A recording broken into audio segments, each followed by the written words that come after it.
बिस्मिल्लाहिर्रहमानिर्रहीम, अस्सलामुअलैकुम, good morning, welcome to सुबह सवेरे पाकिस्तान। मैं हूँ हमजा तारिक और मैं हूँ आपके साथ सैयदा इकरा बुखारी। उम्मीद करते हैं आप सब खैरियत से होंगे। लेकिन कल रात से जो जितने भी सारिफीन है सोशल मीडिया सारिफीन एग्जैक्टली सारे बहुत ज़्यादा परेशान थे, क्योंकि परेशानी का बहुत ज़्यादा सामना उस वक्त करना पड़ा जबकि व्हाट्सएप, फेसबुक मैसेंजर और इंस्टाग्राम जो हैं ये बड़ी वेबसाइट्स है सोशल मीडिया की, ये जो है वो बंद हो गई थी, काम नहीं कर पा रही थी। और ख़ास तौर पे व्हाट्सएप के थ्रू जो है बहुत ज़्यादा मैसेजिंग हो रही होती है, उसमें बड़ी ज़्यादा परेशानी का सामना करना पड़ा, क्योंकि रात 8:30 बजे से लेके पाकिस्तान, दुनिया भर में, वैसे तो पाकिस्तान और भारत समेत दुनिया भर में ये वेबसाइट्स जो हैं वो उनका लिंक डाउन हो गया था, काम नहीं कर रही थी। लेकिन अभी जिस तरह से अगर हम बात करें व्हाट्सएप की, हम देख रहे हैं कि मैसेजिंग 8:30 से लेके व्हाट्सएप वगैरह जो ऐप्स है, फेसबुक से लिंक है, बिल्कुल ऐसे ही है, ये बंद रही थी। इकरा, मुझे तो ऐसे हुआ कि वो जब नहीं चल रहा था, मेरा व्हाट्सएप नहीं चल रहा, फेसबुक तो मैं नहीं देख रहा था, लेकिन व्हाट्सएप ही नहीं चल रहा ना, क्योंकि अब आप कोई बंदा आपको मैसेज कर देता ना तो आप कहते हैं यार मैंने तो इसलिए नहीं देखा क्योंकि अब कौन मैसेज करते हैं, अब तो सब व्हाट्सएप कर रहे होते हैं। तो मैं व्हाट्सएप करूँ, मैंने 3 दफ़ा अपना मोबाइल जो है ना वो रीस्टार्ट किया। मैं क्या पता नहीं क्या प्रॉब्लम है, मेरा नेट शायद नहीं चल रहा, मुझे समझ नहीं लगी, कनेक्टिंग आई जा रहा था।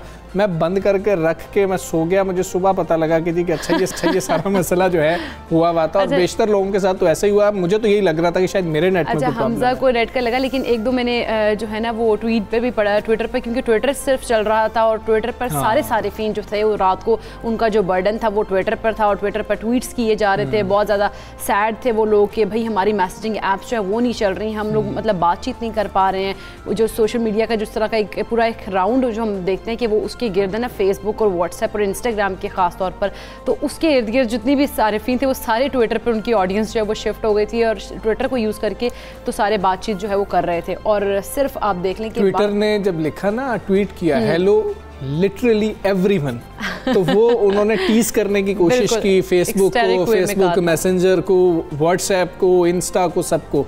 और नीचे अब जो अपडेट किया जा रहा था, जैसे इकरा बता रही है कि वो सारे ट्विटर यूज कर रहे थे प्लेटफॉर्म, लेकिन अब कुछ बातें ऐसी भी आ रही हैं कि शायद करने की कोशिश की गई है, शायद कुछ डेटा भी जो है वो चोरी हुआ है, और इस तरह की कुछ चीजें आ रही हैं। हतनी कोई इस पे बात क्योंकि जब भी ऐसा होता है ना कि लिंक डाउन होता है तो बाद में ये पता लगता है कि इस तरह का कोई प्रॉब्लम हुआ था, कोई अटेम्प्ट ऐसी हुई थी। लेकिन एक लंबा और बड़ा दौरानिया था, हम सारे बिल्कुल ऐसे मफलूज, जिन लोगों को पता लग रहा था, मुझे तो नहीं पता लगा था, वो कह रहे हैं हम तो मफलूज फील कर रहे थे कि यार हम कुछ नहीं कर पा रहे। मैं क्योंकि बहुत ज़्यादा उसको यूज़ करी थी उस टाइम, तो मैं उस टाइम कह रही हूँ क्योंकि मैं पिक्चर्स सेंड करी थी व्हाट्सएप पे, तो मुझे पिक्चर्स रिसीव नहीं हो रही थी, तो मैंने कहा ये पिक्चर्स रिसीव भी नहीं हो रही हैं। फिर मैंने देखा, मैंने सबसे पहले जाकर ट्विटर देखा, क्योंकि जब भी कोई हैपनिंग होती है तो ट्विटर पर सबसे पहले जो चीज़ें हैं वो अपडेट हो जाती हैं, उनका टॉप ट्रेंड है वो बन जाती है। और अमेरिका में कल टॉप ट्रेंड यही चीज़ थी।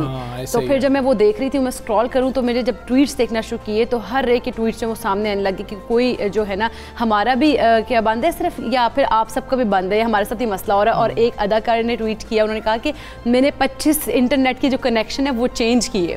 ये उनको भी मेरी तरह लगा कि मेरा कनेक्शन नहीं चल रहा, शायद कनेक्शन खराब है, कनेक्शन का मसला। लेकिन बाद में पता लगा कि ये तो वैसे ही ओवरऑल जो सर्विसेज है उनका लिंक डाउन देखें ना, आप फेसबुक खोलें वो नहीं चल रही, आप इंस्टा खोलें वो नहीं है, आप व्हाट्सएप करें, फिर आप सोचते हैं कि यार शायद मेरे को नेट में जो है ना कोई प्रॉब्लम आ रही है। लेकिन बहुत मुश्किलात का सामना करना पड़ा। और अभी आप मार्क ज़करबर्ग की एक तस्वीर देख रहे थे और उन्होंने वो अफसरदगी वाला चेहरा बनाया हुआ था जिसके $6 अरब डूब जाएं, और उसको फिर ऐसा ही लग रहा होता है। उनकी जो स्टॉक मार्केट में उनकी जो थे ना, उनके वो काफ़ी बहुत पॉइंट्स भी गिरे। उसके अलावा जो जिस तरह ट्विटर ने ट्वीट किया था ना, इंस्टाग्राम का जो वो तस्वीर, हम एक दफ़ा फिर ये वाली तस्वीर देखें, जब आपके पैसे डूबते हैं तो फिर ऐसी शक्ल बन जाती है। मतलब कि मुझे तो इतना दुख भी हो रहा था कि चलें बाकियों का तो थोड़ी देर राब्ते नहीं कर सके, इनके साथ देकें क्या हुआ, ये वाली शक्ल। ये बहुत ज़्यादा सैड फील कर रहे हैं। अच्छा हमजा, एक और बात ये कि जब ट्विटर ने ट्वीट किया ना हेलो लिटरली एवरीवन, तो उसके बाद इंस्टाग्राम का जो उनका ऑफिशियल हैंडल है उधर से रिप्लाई किया गया, फिर व्हाट्सएप की तरफ से भी किया गया वहाँ पर।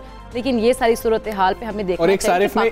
और एक सारिफ ने उस जवाब के नीचे लिखा कि ये तो 1-to-1 एन्क्रिप्शन नहीं होनी चाहिए, इस तरह की चीज़ बिल्कुल ऐसे ही एंड टू एंड एन्क्रिप्शन जो थी वो खैर ये सारी सूरत हाल कल सामना करना पड़ा है मुश्किल का। तो चले अब सारे आप निकल आए, अब आप लोग सब निकल आए इससे, अब आप लोगों का सब कुछ ठीक तरीके से। टेक्स्ट मैसेजेस जो है ना वो दोबारा से एक दफ़ा बहाल हो गए थे कि टेक्स्ट मैसेजेस जो है ना वो काम कर रहे थे और ट्विटर काम कर रहा था। और इसीलिए जो है ना कहते हैं कि जी कि पुरानी चीज़ों को छोड़ना नहीं चाहिए, उनको हमेशा साथ रखना चाहिए। अभी खैर ये सबसे बड़ा मसला जो कल सब लोगों को सब लोगों ने फील किया, फेस किया, वो हमने आपके साथ शेयर किया। और मार्क ज़करबर्ग की वो तस्वीर भी आपके साथ हमने शेयर किया, जो चेहरा यकीनी तौर पर पूरी रात हम पाकिस्तान की पूरी रात उनका बना रहा होगा, शायद अभी तक भी ऐसा ही हो।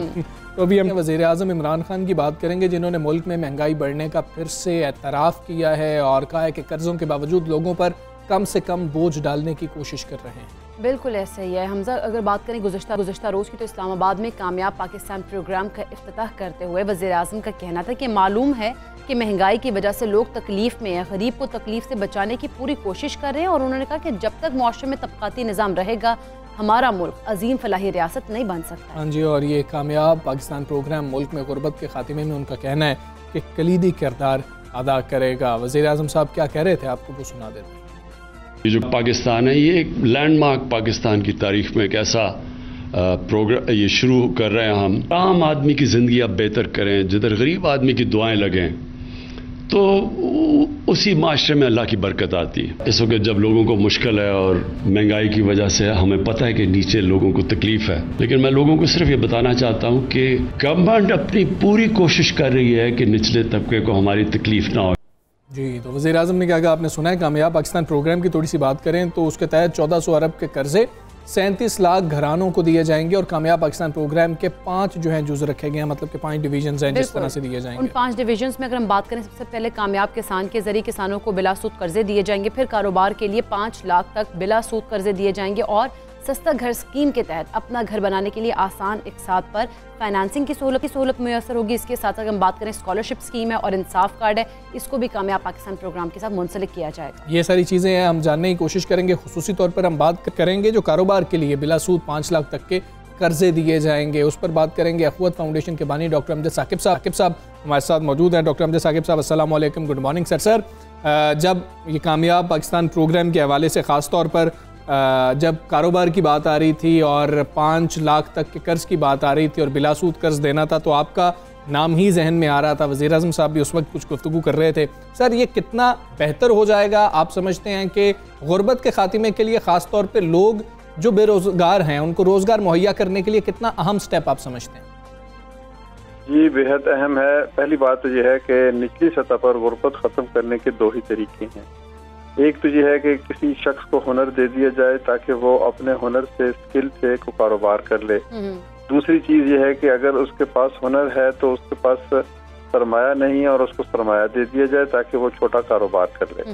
तो ये 2 बुनियादी हिकमत अमली का हिस्सा हैं कि हुनर की फराहमी और सरमाए की फराहमी। इस प्रोग्राम में दोनों चीज़ों का ख्याल रखा गया है कि हुनर भी दिया जाएगा। हर 37 लाख घरानों में हर घराने में से एक शख्स अगर कोई हुनर लेना चाहे, और इसके साथ जो हुनरमंद लोग हैं जिनके पास हुनर मौजूद है या कारोबारी सलाहियत मौजूद है, उन लोगों को 5 लाख तक के लिए उनके इस्तेहकाक और मनसूबा की ज़रूरत के मुताबिक ये कर्जा दिया जाएगा।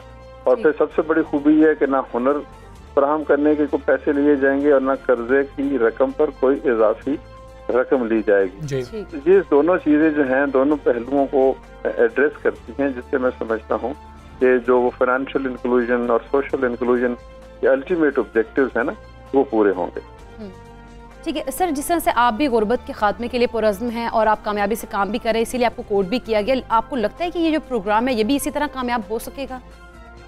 जी, क्यों नहीं। देखें, बुनियादी चीज़ है प्रोग्राम की डिज़ाइन, वो बहुत अच्छा किया गया है, बड़ी मेहनत की गई है। अब उसके ऊपर अच्छी गवर्नेंस हो जाए, अच्छे तरीके से इम्प्लीमेंटेशन हो जाए, फिर मतलब इम्प्लीमेंटेशन का मुराद ये है कि अच्छे पार्टनर्स हों, उनके पास एफिशिएंट सिस्टम्स हों, आइडेंटिफिकेशन दुरुस्त हो, पैसे वक्त पे पहुंचे, वक्त पे वापस लिए जाएं, तो ये सारा निज़ाम।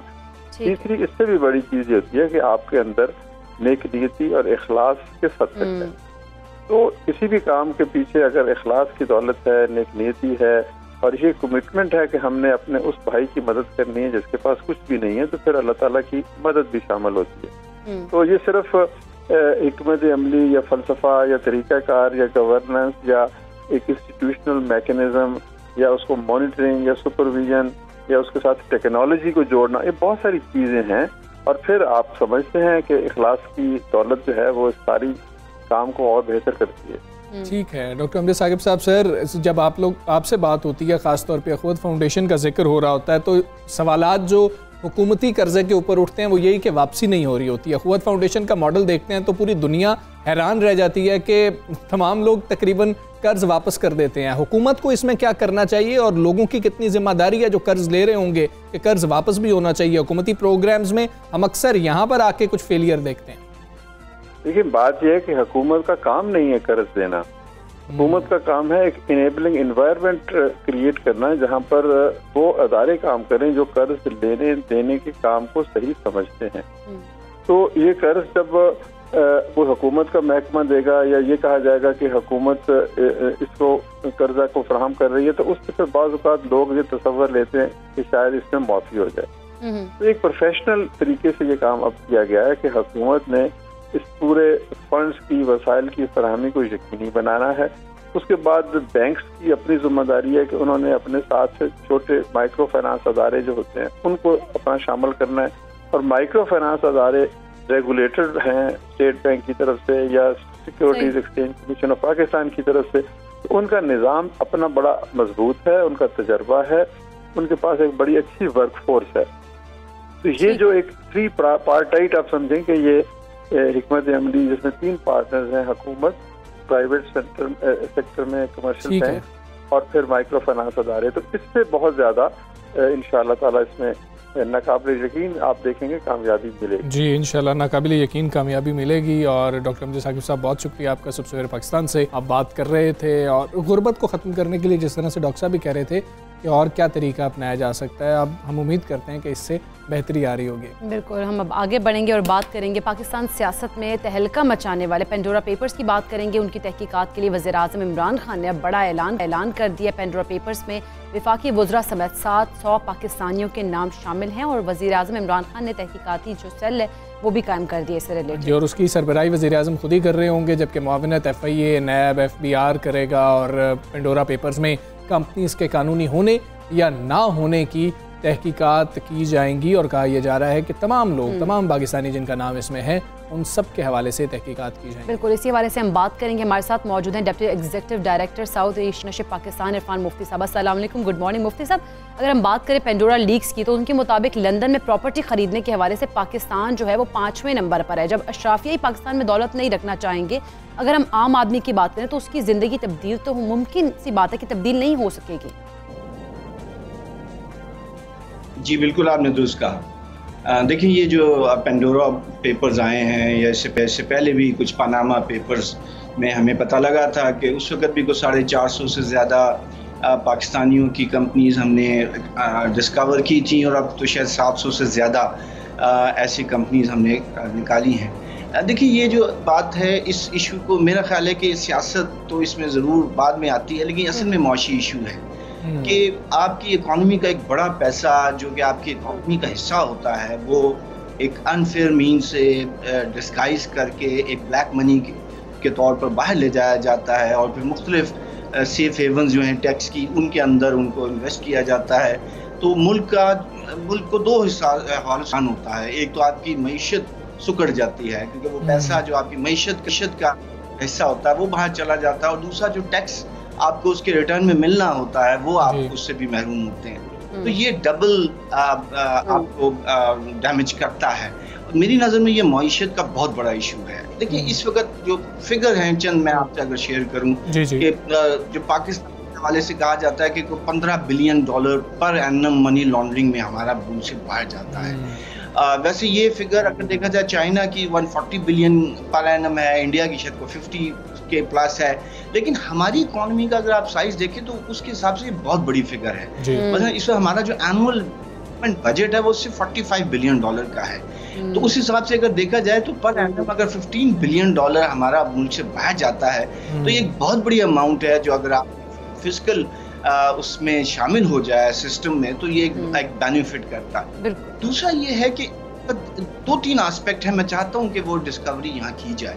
पहली बात यह है कि पाकिस्तान के कोई तकरीबन 152 लाख यानी 1,52,000 ऐसे बैंक अकाउंट्स हैं जो कोई रफली को 250 कंपनी या इंडिविजुअल्स ने मुल्क के बाहर खोले हुए हैं, और उसके अंदर जो एक एस्टिमेट है वो को $350 बिलियन का वो पैसा है जो मुल्क से बाहर गया है और वो उन बैंक अकाउंट्स में रखा गया है जो कि पाकिस्तान के लिए बेनिफिशियल नहीं है। और उसके ऊपर फिर ऐसी कंपनी जो टैक्स हेवन हैं, जैसे आपने कहा पनामा आइलैंड्स हैं या ब्रिटिश वर्जिन आइलैंड है है, वो वहाँ चले जाते हैं। तो एक बड़ी अमाउंट है पाकिस्तान के पैसे की जो कि बाहर के मुल्कों के बैंक अकाउंट्स में है या कंपनीज में इन्वेस्ट की गई है, लेकिन उसका बेनिफिट पाकिस्तान को नहीं मिलता। आप इससे अंदाजा लगाएं कि पाकिस्तान के जो इस वक्त एक्सटर्नल डेट्स हैं वो उसकी तादाद काफी को 112 इरफान मुफ्ती साहब, यहाँ पर दो तीन अहम चीज़ें हैं। एक ये कि ये बात दुरुस्त है, हम मानते हैं इस बात को कि ऑफशोर कंपनी होना ये कोई जुर्म नहीं है और ये लीगल है बिल्कुल, लेकिन वो लोग जो मुल्क की बेहतरी की बात करते हो, जो सियासत के अंदर हों और वो कहें बाहर वाले लोगों को कि जी के पाकिस्तान में पैसा लेके आएंगे तो पाकिस्तान के अफराद जो हैं वो बेहतर ज़िंदगी गुजार सकेंगे, पाकिस्तान की मईशत बेहतर होगी, उनका पैसा लीगल मीन्स से भी बाहर जाना, वैसे तो उनकी अपनी मर्जी है किसी की भी कि पैसे किधर रखना चाहिए, लेकिन उन लोगों का रखना अखलाकी तौर पर कितनी बुरी बात है। दूसरी चीज़ ये भी हमें बता दीजिएगा कि वो ममालिक जो फैटफ में पाकिस्तान मुश्किलात का सामना कर रहा है, वो ममालिक जब उनके मुल्कों में पैसे आ रहे होते हैं उस वक्त कोई चेक क्यों नहीं रख रहे होते? ये आपने सही सवाल किया है। पहली बात तो आपने कही है कि जो एक एथिकल क्वेश्चन है कि जिन लोगों ने यहाँ पर असल में फैसले करने हैं या यहाँ के लोगों के बेहतरी करनी है वो अपना पैसा बाहर लेकर जाते हैं। ये बात दुरुस्त है कि ये लीगल हो सकता है, लेकिन असल मसला क्या है, ये नहीं है कि मैंने यहाँ बिजनेस में कमाया और मैं बाहर ले गया और मैंने वहाँ इन्वेस्ट किया। ये डर्टी मनी है, ये मुख्तलिफ इल्लीगल मीन से इकट्ठी की गई होती है और वो बाहर जाती है।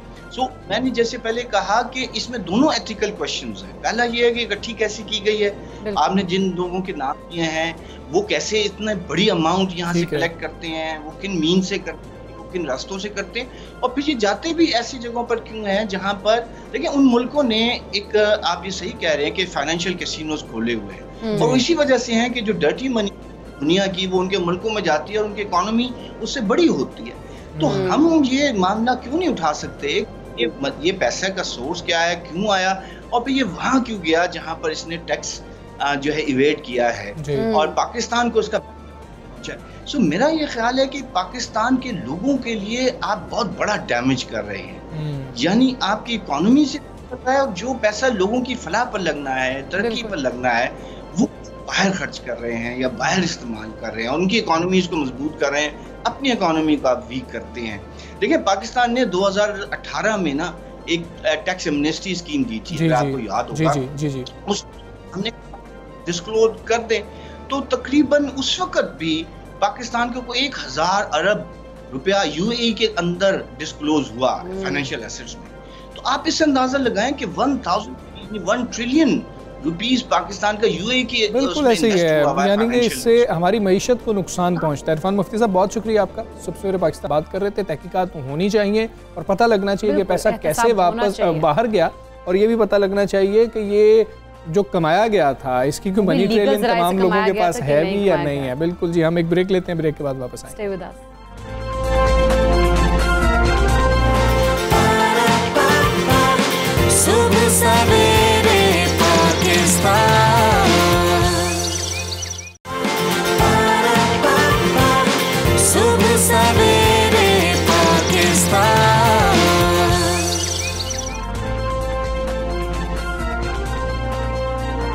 वेलकम बैक टू सुबह सवेरे पाकिस्तान। अब कुछ बात करेंगे डेंगू के हवाले से भी, क्योंकि कोरोना में तो कमी हुई है लेकिन उस केसेस में, लेकिन पाकिस्तान के मुख्तलिफ शहरों में हम देख रहे हैं कि अब डेंगू केसेस जो हैं उनमें मुसलसल इजाफा होता जा रहा है।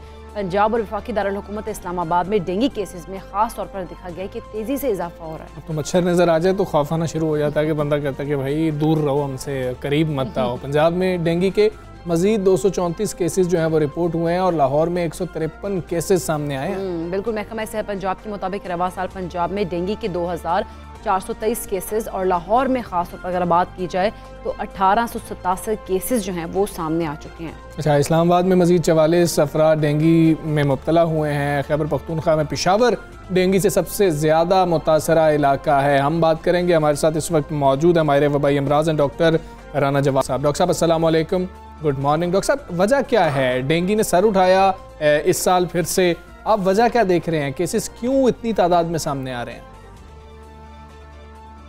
वालेकुम सलाम और गुड मॉर्निंग। डेंगू तकरीबन अब तो हमारे मुल्क में बार बार आ रहा है। 2019 में पंजाब में भी बहुत आया था, इस्लामाबाद में भी आया था, पेशावर वगैरह के अंदर भी आया था। ये नॉर्मली 2-3 साल का साइकिल आ जाता है बाज़ दफ़ा डेंगू के अंदर। तो 2019 में हुई थी, तो 2021 में हमें एक्सपेक्ट करना चाहिए था कि अच्छी खासी ये तादाद में आ सकते हैं। और जो अभी रिपोर्टेड नंबर हैं पंजाब के, वो बहुत ज़्यादा अंडर रिपोर्टेड हैं, क्योंकि हमें अब कॉल्स आनी शुरू हो गई हैं लाहौर से लोगों की जिनके बच्चे बड़े काफ़ी तादाद में डेंगू में मुब्तला है। तो एक्चुअल सूरत हाल महज से इससे ज़्यादा गंभीर है। और उसमें हुआ क्यों है, वो इस वजह से है कि हमने शायद वो काम नहीं किए जो हमें डेंगू के बचाव से महीनों पहले करने होते हैं। ये डेंगू का उसी वक्त नहीं शुरू होता, ये हमने महीनों पहले शुरू होना होता है। बिल्कुल एग्जैक्टली। डॉक्टर साहब, हम लोग कोविड के अंदर इतना मसरूफ़ हो गए थे कि हमने दीगर जो चीज़ें थी हमने उनको मतलब समझा ही नहीं और उनके लिए कोई तैयारी नहीं की। आप नहीं समझते कि कोई प्रिकॉशनरी मेजर्स जो हैं वो लेने चाहिए थे? और अगर अब की बात करें मौजूदा सूरत हाल की, तो अब क्या इकदाम करने होंगे कि हम इसे कंट्रोल कर सकें? देखिए, 2019 में मैं उस जो वफाकी कमेटी थी डेंगू की कंट्रोल की, उसमें शामिल था। और हमने बाकायदा एक फेडरल गवर्नमेंट ने एक बाकायदा प्लान ऑफ एक्शन बनाया था या गाइडलाइंस बनाई थी, ना सिर्फ डेंगू के कंट्रोल के लिए बल्कि तमाम इस तरह के चीज़ों के कंट्रोल के लिए। और उसके अंदर टाइमलाइंस बड़ी क्लियर थी कि कौन सा काम कब करना है और कब करना है। प्रॉब्लम ये होता है कि हमारी गाइडलाइंस तो बन जाती हैं लेकिन उस पर अमल दरामद उस तरह नहीं होता। तो वो हालांकि वफाकी हुकूमत का बनाया हुआ प्रोटोकॉल मौजूद है लेटेस्ट 2019 का, लेकिन जब हम उस पर अमल ना करें तो फिर हमारे लिए ये इस तरह की बीमारियां अपना सर उठाती हैं।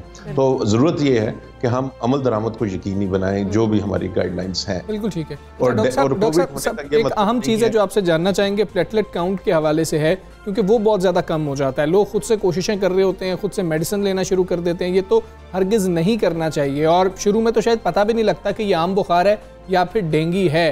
क्या काम नहीं करने चाहिए वो बता दीजिए प्लीज़। जी हाँ, एक तो ये याद रखिए कि कोविड की तरह इसका भी कोई डेंगू का भी कोई उस तरह का इलाज अभी मौजूद नहीं है। तो इस वजह से हम इसे कहते हैं अलामात का आप इलाज करते हैं। आपने दर्द कम करने वाली दूसरी दवाइयाँ इस्तेमाल नहीं करनी।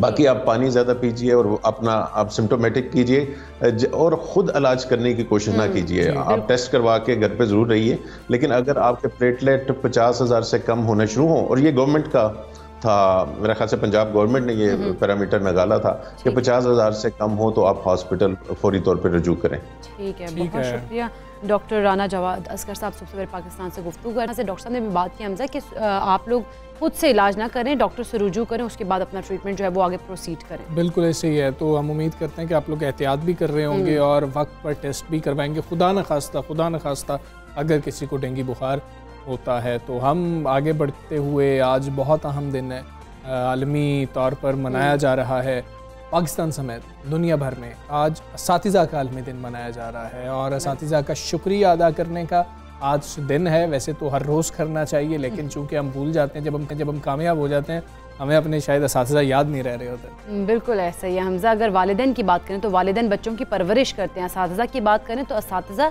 बच्चों की ज़हनी नशोनुमा करके उन्हें मुआशरे का मुफीद शहरी बनाने में जो है वो अपना बेहतरीन जो है वो काम जो किरदार है वो अदा करते हैं। और यूनेस्को के ज़ेर एहतमाम आलमी यौम असातिज़ा 1994 से हर साल बाकायदगी से मनाया भी जाता है। अच्छा, मनाया जा रहा है ये दिन, लेकिन क्या इसकी अहमियत को समझा भी जा रहा है?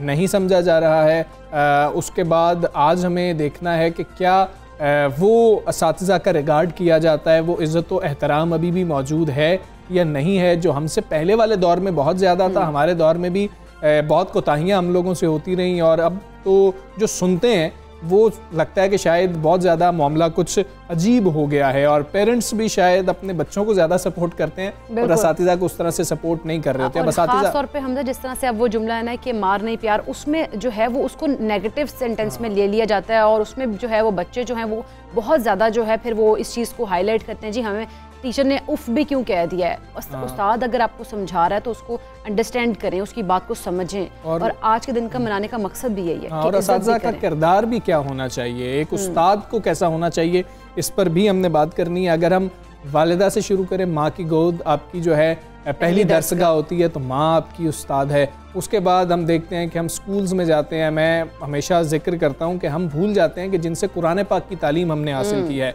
हमें हाफिज़ साहब जिनसे आप पढ़ते रहे हो, कारी साहब जिनसे आप पढ़ते रहे हो, वो आपके उस्ताद हैं, उनको लाजमी तौर पर याद रखें। मेजॉरिटी बिल्कुल याद नहीं रखती, ऐसा हरगिज़ नहीं होना चाहिए। हम उनको टीचर्स डे पे भी याद नहीं कर रहे होते। फिर हमारे असातिज़ा जब आप कॉलेज में गए, स्कूल के बाद यूनिवर्सिटीज़ में गए या फिर प्रोफेशनल लाइफ में भी आपके टीचर्स होते हैं जिनसे आप सीख रहे होते हैं, उनकी आपको रिस्पेक्ट करनी चाहिए और आज के दिन का मनाने का मकसद भी है। इसी हवाले से हम बात करेंगे। हमारे साथ मौजूद है vice chancellor Punjab university doctor Salim Mazhar साहब। अस्सलाम वालेकुम, गुड मॉर्निंग। डॉक्टर साहब, अगर हम बात करें आज के उस्ताद की और 20 साल पहले के उस्ताद की, क्या उस्ताद का मकाम अब भी बहाल है या नहीं? बहुत शुक्रिया जी। उस्ताद का मकाम ना सिर्फ बहाल है, मैं समझता हूँ कि उस्ताद का मकाम पहले से ज्यादा बेहतर एक्नॉलेज हो रहा है। माशाल्लाह। कुछ चीजें मिथ बन गई हैं जिनका हकीकत से कोई ताल्लुक नहीं हो। अच्छा, आज भी आप देख लें कि उस्ताद किसी महफिल में आ जाए तो उसके शागिर्द और इल्म और दानिश से वाबस्ता लोग उसका बहुत ज्यादा एहतराम करते हैं। ये बहुत अच्छा है कि हम यूनेस्को की तरफ से तयशुदा मामलात में से एक आलमी यौम असातिज़ा उसको मना रहे हैं। अगरचे जैसे हमजा ने कहा कि सिर्फ एक दिन मनाने से बात नहीं बनती होती, असातिज़ा का सारे साल एहतराम करते हैं, वालिदैन का भी। हम लोग तकज़ीब ज़ात का बाद औक़ात शिकार हो जाते हैं। जो अल्लामा इकबाल ने कहा है ना जी, खुद ही की तालीम दी, हमें उसकी तरफ तवज्जो देनी चाहिए, हमें ऐसे सुनी सुनाई बातों पर नहीं। मैं आज भी एक उस्ताद की हैसियत से, यूनिवर्सिटी के एक जिम्मेदार ओहदेदार की हैसियत से, मेरे लिए ये बिल्कुल बात अज़हर में नशम्स है कि आज भी हमारे तलबा और तालिबात सबसे ज्यादा एहतराम अपने असातिज़ा का करते हैं, इसलिए बिल्कुल इससे मायूस होने वाली नहीं है। बाकी दूसरी बात यह है कि अगर आपने किसी सोसाइटी, मुआशरे, मुल्क और स्टेट की तरक्की देखनी है तो एक ही पैमाना है कि इसकी दरसगाहें, इसके इल्मी मराकज़, इसके तहकीकी इंस्टीट्यूट्स, इसके असातिज़ा और तलबा और लाइब्रेरियाँ और लेबॉर्ट्रियाँ किस तरह काम कर रही हैं। जी जी। तो पाकिस्तान में अल्हम्दुलिल्लाह जो हमारे पास वसाइल है उसकी रोशनी में हम बहुत ठीक काम कर रहे हैं। जी। दुनिया मॉडर्न मुआशरों में बजट बहुत ज्यादा है तालीम के लिए, सो वो साफ ज़ाहिर है उसी के मुताबिक ही आगे बढ़ रही हैं। हमारे यहाँ जो वसाइल तालीम के लिए, ताकीक के लिए हैं, उनसे भरपूर इस्तेफादा हो रहा है और हमारी यूनिवर्सिटियाँ, हमारे कॉलेजेस, हमारे स्कूल्स ठीक काम करें। असातिज़ा भी अपनी वो रिवायती अक़दार को आगे बढ़ा रहे हैं और इसलिए हमें बिल्कुल उम्मीद रखनी चाहिए कि हम सफ़र आगे जारी रखे हुए हैं। आज के उस्ताद आप देख लें, दुनिया भर के साथ उनका ताल्लुक है। हाँ जी। आज से 50 साल पहले लोग बैरून मुल्क तालीम के लिए नहीं जाते थे, तलबा तहकीक और तालीम के लिए नहीं जाते थे, हुकूमतें इस काम के लिए फंड्स नहीं फराहम करती थी। अब ये ग्लोबल विलेज वाली जो सूरत हाल है, इसमें पाकिस्तान के टीचर्स, रिसर्चर्स और हमारे तलबा और तालिबात दुनिया में बिल्कुल शाइन कर रहे हैं। इसलिए मैं तो पंजाब यूनिवर्सिटी, आपको मालूम है कि मुल्क की लार्जेस्ट और कदीमी यूनिवर्सिटी है कि इसका तारीखी किरदार है, ये मदर इंस्टीट्यूशन है, इसलिए हम हर गुजरते वक्त के साथ तालीम में, तहकीक में आगे बढ़ रहे हैं। बाकी रहा ये कि यूनिवर्सिटियों को, तालीमी इदारों को सिर्फ हुकूमत पे वो है इन्हिसार करने की बजाय खुद अपने वसाइल की तरफ भी तवज्जो देनी चाहिए। और असातिज़ा की जो है सबसे अहम मैं समझता हूँ जिम्मेदारियाँ। पहले मरहले में वो अपनी जिम्मेदारियाँ 100% खुलूस के साथ, ईसार के साथ अदा करेंगे तो वो उस्ताद बनने का हक अदा करेंगे। उसके बाद उनके हकूक हैं। उसके बाद ही अपने हकूक़ है। और मैं आपको ये बता दूं कि ये उस्ताद होना, तदरीस और तालीम के शोबे में आना सिर्फ रोटी पानी कमाने वाला काम नहीं है। ये एक मिशनरी टास्क है। इसमें कमिटमेंट, खुलूस, लगन और ईसार बहुत जरूरी है। बिल्कुल ठीक है। अच्छा प्रोफेसर साहब, उसको आना चाहिए इस प्रोफेशन। प्रोफेसर साहब, आज आपका आलमी दिन है। पहले तो हम आपको अभी इसकी मुबारक भी देते हैं कि बहुत से शागिर्द आपसे पढ़कर निकले, आज वो कामयाब हैं। कहते हैं कि वालिद को तो बहुत खुशी होती है जब बच्चा कामयाब हो रहा होता है और उससे आगे निकल रहा होता है, वालिद ज़्यादा खुश हो रहा होता है।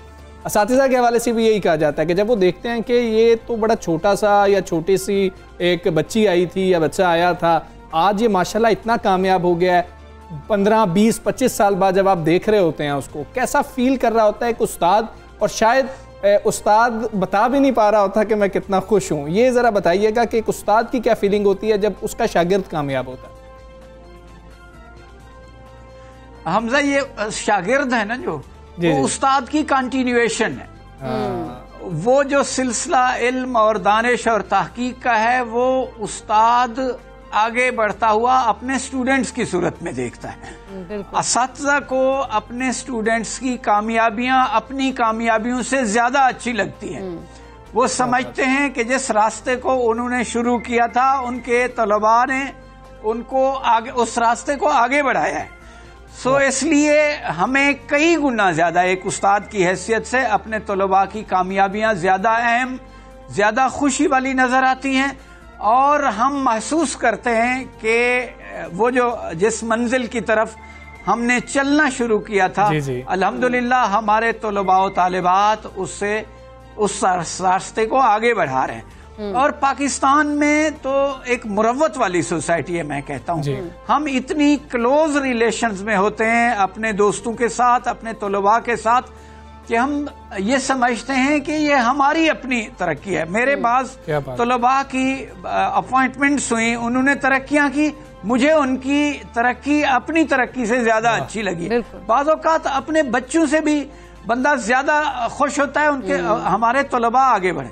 हमारे उस्ताद थे जो हाई स्कूल में, ये हमें जितना ज्यादा तवज्जो देते थे, अपने सगे बच्चों को तवज्जो नहीं देते। क्या बात है। यूनिवर्सिटियों में तो अल्हम्दुलिल्लाह टाइम असातिज़ा देते हैं बच्चों को। आप खुद यूनिवर्सिटी में पढ़े हैं, आपको अंदाजा है कि आपके साथ कितना रूहानी बिल्कुल सर, आप दुरुस्त फरमा रहे हैं। प्रोफेसर डॉक्टर सलीम अज़हर साहब हमारे साथ मौजूद थे। बड़ा अहम दिन है, हम उनको और तमाम असातिज़ा को पूरी दुनिया में आज के दिन की मुबारकबाद देते हैं। सर बहुत शुक्रिया, आपने सबसे पहले पाकिस्तान को ज्वाइन किया। यहाँ पर हमने एक ब्रेक लेनी है, ब्रेक के बाद वापस आएंगे। Stay with us.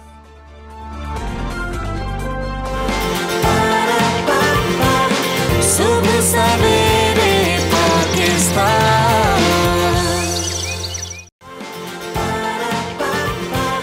सुबह सवेरे पाकिस्तान।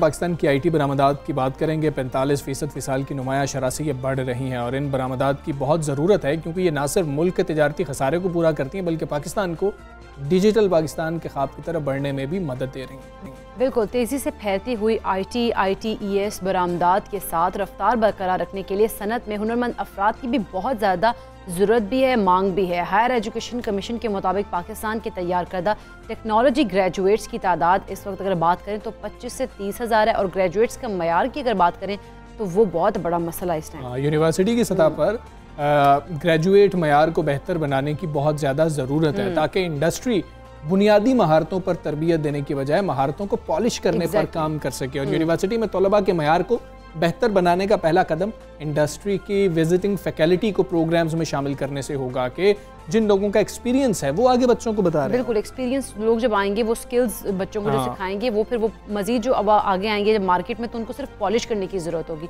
मौजूदा ग्रेजुएट्स के मयार को बेहतर बनाने का दूसरा मरहला जो है वो यूनिवर्सिटी के प्रोफेसर्स को इंडस्ट्री ट्रेनिंग प्रोग्राम्स में भी शामिल करना होगा। ये बहुत ज़्यादा ज़रूरी है, ताकि जो प्रोफेसर हज़रात हैं उनको भी इंडस्ट्री का हिस्सा बनाया जाए, वहाँ का एक्सपीरियंस हो उनको, और बच्चों को जब पढ़ाया जा रहा होगा, उनको बताया जा रहा होगा, तो उनको ये बताया जाए कि इंडस्ट्री इस तरफ चल रही है। और हमने इस पर बात करनी है। हमारे साथ मौजूद हैं साबिक chairman Pakistan software association Barkan Saeed साहब। बरकान साहब अस्सलाम वालेकुम, गुड मॉर्निंग। बरकान साहब, IT एक्सपोर्ट्स पे हमने बहुत ज़्यादा इन्हिसार कर रखा है अब, क्योंकि अब हमें IT एक्सपोर्ट से पता लग रहा है कि ये तो बहुत बच्चों में टैलेंट भी है, पाकिस्तान को देखा जाए तो पाकिस्तान में अगर हम देखें बच्चे बहुत ज़्यादा काम कर रहे हैं, लेकिन इसमें इजाफे की वजूहात बताते बताते आप ये बताएं कि वो कौन सा पोटेंशियल है जिसको अभी तक हम मीट ही नहीं कर पाए और उसकी वजूहात क्या हैं?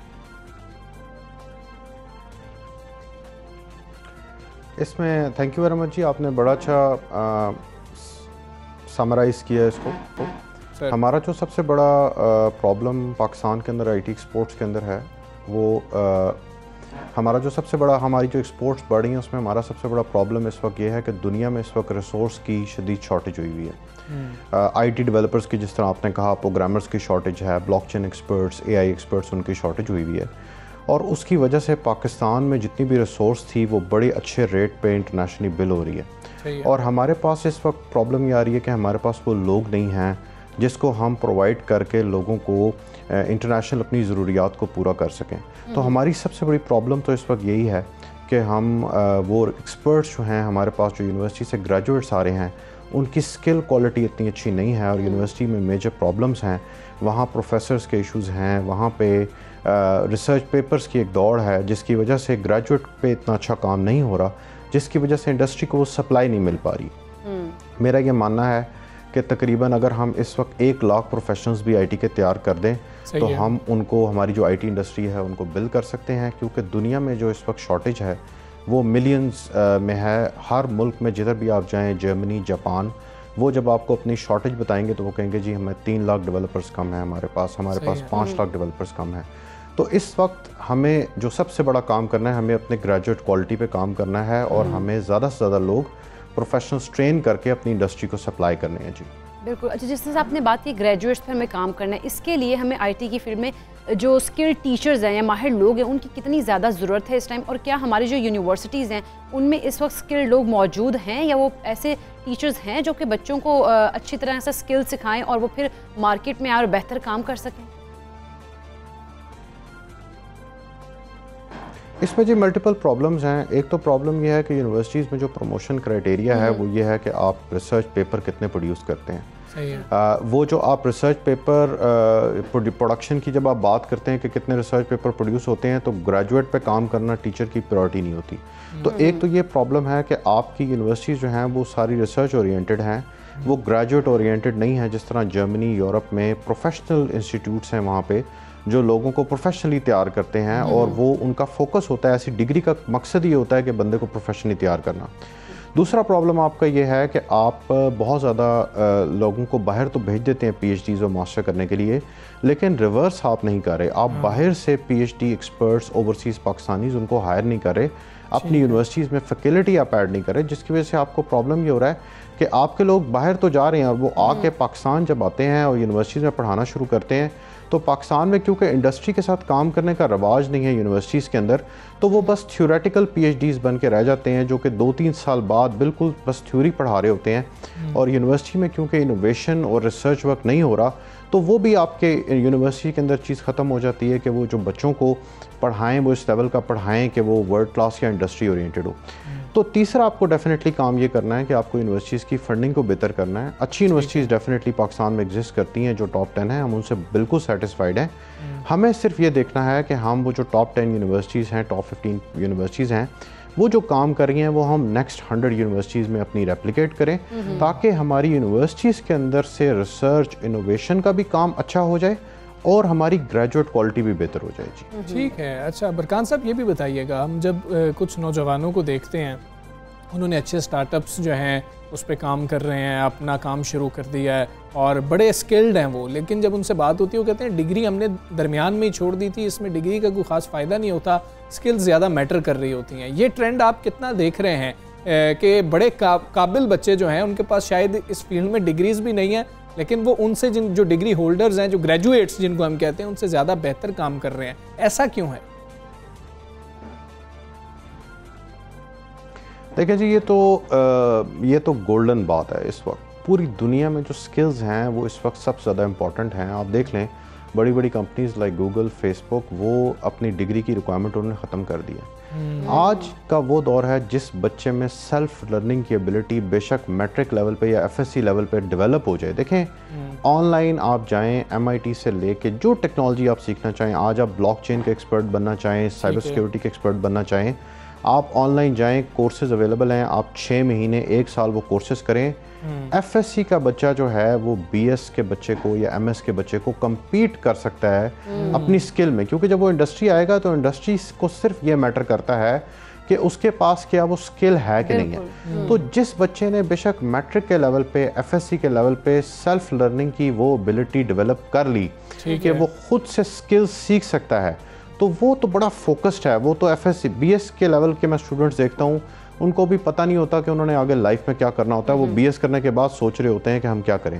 अब जो बच्चा मैट्रिक के लेवल पे डिसाइड कर लेता है कि मैंने आर्टिफिशियल इंटेलिजेंस का एक्सपर्ट बनना है या साइबर सिक्योरिटी का एक्सपर्ट बनना है, वो बच्चा अगर ऑनलाइन जाता है, कोर्सेज करना शुरू करता है, ट्रेनिंग हासिल करना शुरू करता है, उस पर 1 साल कॉन्स्टेंटली मेहनत करता है, थोड़ा सा प्रैक्टिकल वर्क करता है, तो वो तो उस BS के बच्चे से भी आगे निकल जाएगा जिसको अभी तक पता ही नहीं कि उसने लाइफ में क्या करना है। सो आप बिल्कुल सही कह रहे हैं कि जिसके पास स्किल है वो इस वक्त किंग है जी। इंडस्ट्री के अंदर भी बेशक वो फिर स्टार्टअप चलाए या वो अपना बिजनेस करे या किसी के लिए काम करे, वो जहाँ भी जाएगा वो वैल्यू ऐड करेगा जी। बिल्कुल ठीक है, स्किल्स ज़्यादा मैटर कर रहे हैं। और हमें देखें तो दर्सगाहों के अंदर भी मामला यही होना चाहिए कि बच्चों को ये ना हो कि जब इंडस्ट्री में जाएं तब बुनियादी चीज़ें सीखनी पड़ रही हैं, उनको उसी वक्त वो एक्सपीरियंस मिलना बहुत ज़रूरी है। बरकान साहब, बहुत शुक्रिया आपका। सवेरे पाकिस्तान आप बात कर रहे थे और ऐसे ही मतलब ख़ास तौर पे IT से रिलेटेड तो कई ऐसे नौजवान हमें मिलते हैं एकरा जो कहते हैं कि जी कि डिग्री नहीं है लेकिन काम वो इस पाए का कर सकते हैं, उनका हौसला इतना बुलंद होता है, फिर कमाई भी माशाल्लाह बहुत अच्छी कर रहे हैं। बिल्कुल ऐसे ही, यानी कि डिग्री, लेकिन अगर आप अपनी डिग्री को ऐड करके स्किल्स को भी साथ लेके चलें तो वो ज़्यादा बेहतर होगा। ये ना हो कि अब आप डिग्री को छोड़ दें एग्जैक्टली और फिर स्किल्स के खाली पीछे चल पड़ें, लेकिन डिग्री के साथ साथ स्किल्स करें। और लेकिन जो लोग डिग्री हासिल नहीं कर सकते फिर उनके लिए होता है कि वो स्किल्स जो है उनकी महारत उसमें होनी चाहिए। आगे बढ़ेंगे, आपको बताएंगे कि दरियाए सतलुज और दरियाए सिंध की लहरों पर आज़म में सफ़र होने वाला तारीख़ी बहरी जहाज़ इंडस क्वीन अब तबाहाली के बायस रेत में धंसकर माजी का किस्सा बन चुका। अच्छा, ये 3 मंजिला बहरी जहाज़ नवाब और बहावलपुर की जानिब से तोहफ़ा दिया गया था और 1867 में तैयार होने वाले सकाफती वर्से के उरूज व ज़वाल की कहानी जो है वो एक खुसूसी रिपोर्ट में हम जानने की कोशिश करते हैं। जनूबी पंजाब के शहर राजनपुर से 18 किलोमीटर के फासले पर दरियाए सिंध के किनारे खस्ता हालत में खड़ा ये बहरी जहाज इंडस क्वीन है, जो कभी पानियों का सीना चीरकर हजारों अफराद को खूबसूरत सफर फराहम करता था। अहदे रफ्ता की अजमतों का अमीन ये बहरी बेड़ा अब हुकूमती अदम तवज्जा का नुहा बयान कर रहा है। नवाब सादिक खान अब्बासी ऑफ बहावलपुर ने दरियाए सतलुज में सफर करने के लिए 1867 में 3 मंजिला देव हैकल बहरी जहाज तैयार करवाया, जिसमें दीगर आसाइशों के साथ साथ मस्जिद और रेस्टोरेंट भी बनाए गए। ये 1967 में नवाब ऑफ बहावलपुर ने बनाया था और ये सतलुज दरिया के अंदर चलता था।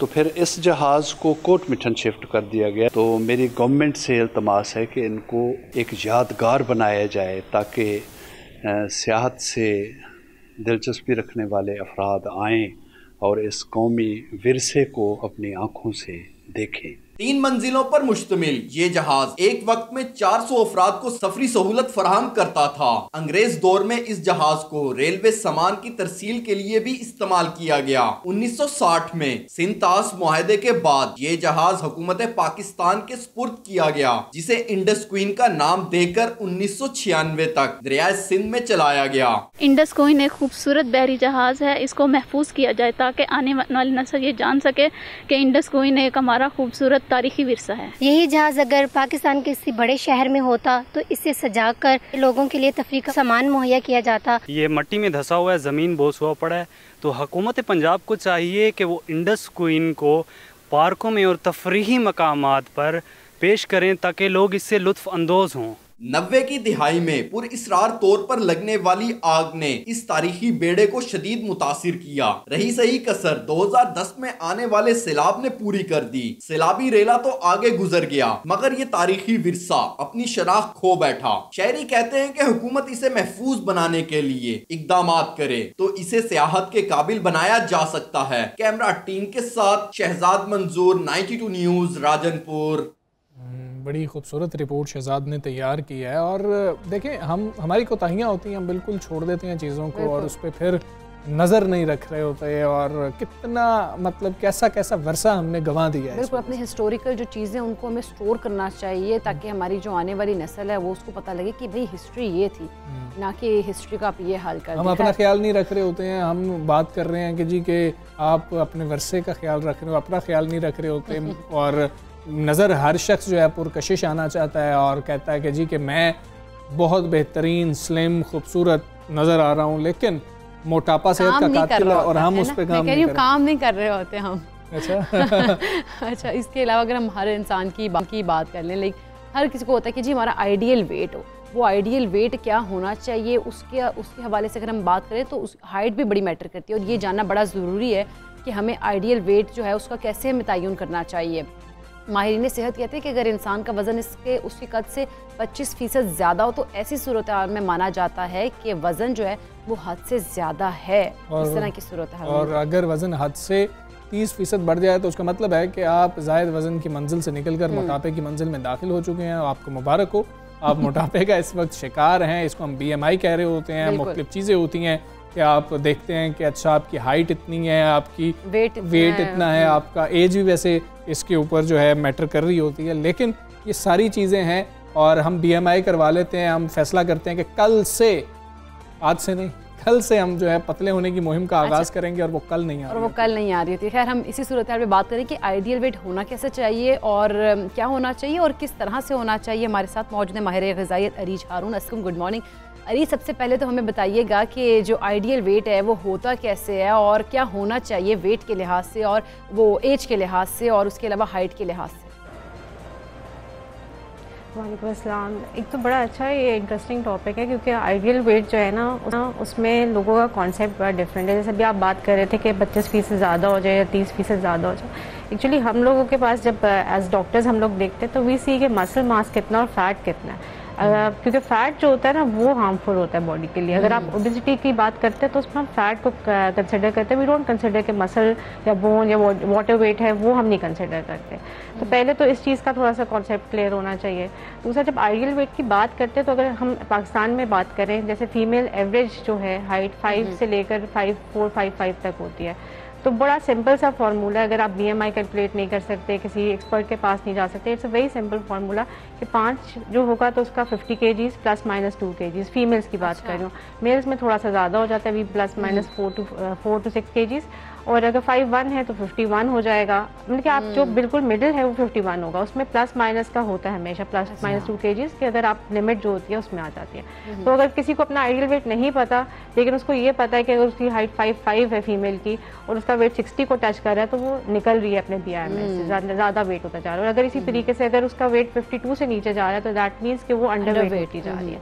दोनों चीज़ें जो हैं वो हार्मफुल है। बिकॉज आपने आइडियल वेट की बात की तो आइडियल वेट इसके अगर ज़्यादा हो वो भी गलत है, कम हो वो भी गलत है। अच्छा, बहुत ज़्यादा आइडियल वेट को 0 साइज से भी कंसीडर किया जाता है, उससे रिलेट किया जाता है। ये कितनी सोच गलत है कि 0 साइज से नहीं रिलेट करना चाहिए? देखो, ideal weight is not 0 size. 0 size actually वो होता है कि आप बहुत अंडर वेट हो जाते हैं, below the normal range of BMI आ जाते हैं। और हम लोग हमेशा, मेरे पास जो भी क्लाइंट्स आते हैं मैं उनको ये कहती हूँ कि आपने आइडियल वेट को नहीं कंसिडर करना, आपने हेल्दी वेट को कंसिडर करना है जिस पर आपके एनर्जी लेवल्स अच्छे हों, आप अपनी सारी एक्टिविटीज़ प्रॉपरली कर सकें और आप अपेयरेंस में भी अच्छे लग रहे हो। अब फिजिकल अपेयरेंस भी बड़ी मैटर करती है ना, कॉस्मेटिक तो हो गए हैं बहुत सारे, तो ये चीज़ें बहुत मैटर करती है कि आपका एनर्जी लेवल। अब जैसे अगर कोई 50+ की फीमेल आ रही है मेरे पास और वो कहती है कि मेरा आइडियल वेट, क्योंकि मेरी हाइट 5'2" है तो मेरा आइडियल वेट 52 होना चाहिए, तो दैट इज़, एक तो अचीव करना बड़ा इम्पॉसिबल हो जाता है क्योंकि आपका मेटाबॉलिक रेट स्लो हो जाता है with age. Then that is also कि आप अपनी एज को, आप अपना मसल मास देखेंगे तो आप आइडियल पे नहीं आएंगे, आप हेल्दी वेट पे आएंगे जहाँ पे आपको कोई मॉर्बिड्स ना हो रहे हो। अगर कोई कंडीशन है, कोई डायबिटिक है, हाइपरटेंसिव है, तो वो उसकी जो चीज़ें हैं वो बेहतर हो जाए। ठीक है डॉक्टर रीज, हमें ये भी बताइएगा, हमें बच्चे जो है ना वो मोटे मोटे गुपलू गुपलू बड़े अच्छे लग रहे होते हैं और उनका कोई BMI का तो हम कभी तसव्वुर ही नहीं है, कुछ सोच ही नहीं पा रहे होते हैं। तो गुपलू गुपलू बच्चे सारों को अच्छे लग रहे होते हैं। वो माएँ जिनके बच्चे बड़े फिट होते हैं, बड़े चुस्त होते हैं, बड़े एक्टिव होते हैं, वो भी कहते हैं नहीं वो बच्चा देखा है वो कितना गुपलू है, मेरा बच्चा उतना नहीं है। ये बच्चों में किस तरीके से अंदाज़ा लगाया जाए? देखिए, बच्चों का जो है ना, जैसे पेरेंट्स आते हैं हमारे पास कि बच्चा खाना नहीं खाता या बेसिकली हम देखते हैं कि अगर बच्चे के अंदर कोई नरिशमेंट की कोई जो है न्यूट्रिशन की कोई डेफिशिएंसी नहीं हो रही, अगर उसके स्किन नेल्स अच्छे हैं, वो एक्टिव है, उसकी ग्रोथ सही हो रही है, जो एक पैरामीटर्स होते हैं बच्चों के, अगर उस पर वो अकॉर्डिंगली आर इफेक्ट, तो we don't ask the mothers कि उनको फोर्सफुल ईटिंग कराएं, बल्कि हम कहते हैं कि जो टेस्ट होते हैं, सॉल्ट है, शुगर है, उनको इंट्रोड्यूस ही बहुत लेट कराना चाहिए। प्रॉब्लम ये होता है कि बच्चों में भी आजकल, क्योंकि बच्चे भी गपलू गपलू हो रहे हैं, तो childhood obesity and childhood diabetes बहुत ज़्यादा रेज होती जा रही है हमारे यहाँ। तो वो यही वजह है कि हम लोग मीठा खुद खाना पसंद करते हैं, तो बच्चे को भी मीठा खिलाते हैं, खुद मसाले पसंद होते हैं, तो बच्चों को भी वो टेस्ट इंट्रोड्यूस करा देते हैं, विच इज़ वेरी रॉन्ग। लेकिन ये कि बच्चा अगर हेल्दी है, एक्टिव है, उसको कोई उसकी हाइट में, उसकी फिजिकल एक्टिविटी में आपको कोई प्रॉब्लम नहीं हो रही, तो फोर्सफुल ईटिंग नहीं करानी चाहिए कभी भी। ये जो एक्चुअली पेरेंट्स जो होते हैं ना, वो हम लोगों के पास आके कहते हैं कि नहीं खाना नहीं खा रहा, ये नहीं करा, और जब आप पूरी डेली चार्टिंग करते हैं तो वो अपनी न्यूट्रिशन पूरी कर रहा है। डॉक्टर जी, 2 कंडीशंस हैं, वो भी हमें बताइएगा। मैं कुछ नहीं खाता लेकिन मोटा होता जा रहा हूँ या होती जा रही हूँ, मैं बहुत कुछ खाता हूँ, मुझे लगता ही नहीं है, मैं मतलब क्या करूँ इसमें? तो ये दोनों कंडीशंस क्यों होती हैं? दोनों कंडीशंस, हाँ देखिए, एक तो ये जो कुछ नहीं खाने वाले ना, जब उनकी तो हम लोग डाइट चार्ट करते हैं और पूरी रूटीन पूछते हैं, तो बहुत कुछ गलत जा रहा होता है। इवन अगर आप 1 टेबल स्पून अपनी कैलोरी रिक्वायरमेंट से ज़्यादा ले रहे हैं, तो वो जाके फैट में कन्वर्ट हो जाएगा, because you are not utilising that thing. तो वो कुछ नहीं खाना हमारे अपने ज़हन में होता है। और एक जो बहुत कुछ खा रहे होते हैं, अच्छा कुछ होते हैं जो वाकई बहुत कुछ खा रहे होते हैं, but they not taking healthy fat जो हमारी रिक्वायरमेंट होती है, दे नॉट टेकिंग एक प्रॉपर प्रोटीन का जो उनकी रिक्वायरमेंट है, तो मसल बिल्ड नहीं हो रहा होता। उसके अलावा उनकी गट सिस्टम नहीं, दोनों कंडीशन में गट सिस्टम हमारा अगर सही से वर्क कर रहा होगा ना, तो हम प्रॉपरली, हमें भूख भी उतनी लगेगी, क्रेविंग्स भी उसी के अकॉर्डिंगली होंगी, और हमारा जो फैट कंटेंट है बॉडी का वो उतना। गट सिस्टम क्या होता है कि हमारा नेचुरल बैक्टीरिया है वो बैलेंस हो, जब वो बैलेंस होगा तो जो चीज़ें हमारी ज़रूरत है वो एब्जॉर्ब हो जाएंगी, जो नहीं ज़रूरत हम उसको डिमांड ही नहीं हमारी बॉडी करेगी। न्यूट्रिशन जब डेफिशिएंसी होती है तब क्रेविंग्स जो है ना वो स्टार्ट हो जाती हैं।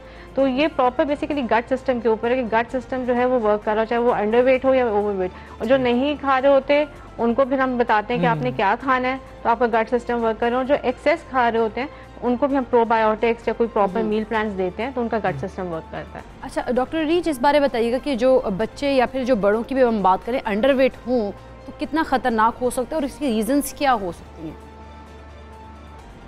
देखो, अंडरवेट जो बच्चे हैं उनमें तो बहुत सारी चीज़ें होती हैं कि न्यूट्रिशनल डेफिशिएंसीज, या तो प्री बर्थ के मदर में डेफिशिएंसीज थी तो कैरी ऑन हो गई, या फिर कोई प्रॉपर डाइट नहीं मिल रही, जैसे फार्मूला मिल्क एडवाइस किए जाते हैं कि ब्रेस्ट फीड नहीं करा, क्योंकि हम तो कहते हैं कि मदर्स को चाहिए कि वो नर्स कराएं, लेकिन 6 मंथ्स अगर किसी फॉर व्हाटएवर रीजन नहीं करा रहा, तो क्या होता है, पेरेंट्स खुले दूध पे या उस पर चले जाते हैं, तो on end of diarrhoea, infections, ये कॉजेज हो जाती हैं।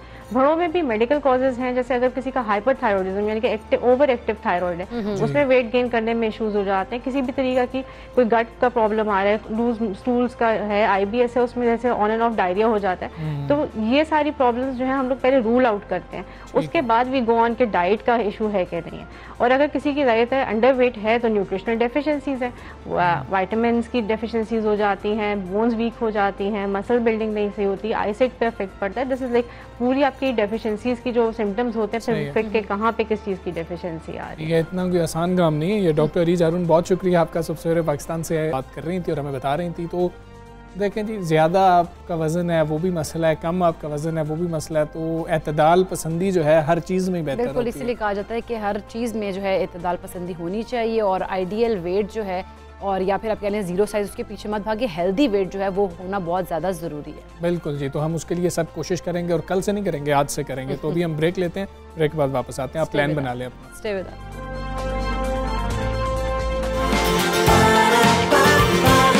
सुबह सवेरे पाकिस्तान, सुबह सवेरे पाकिस्तान।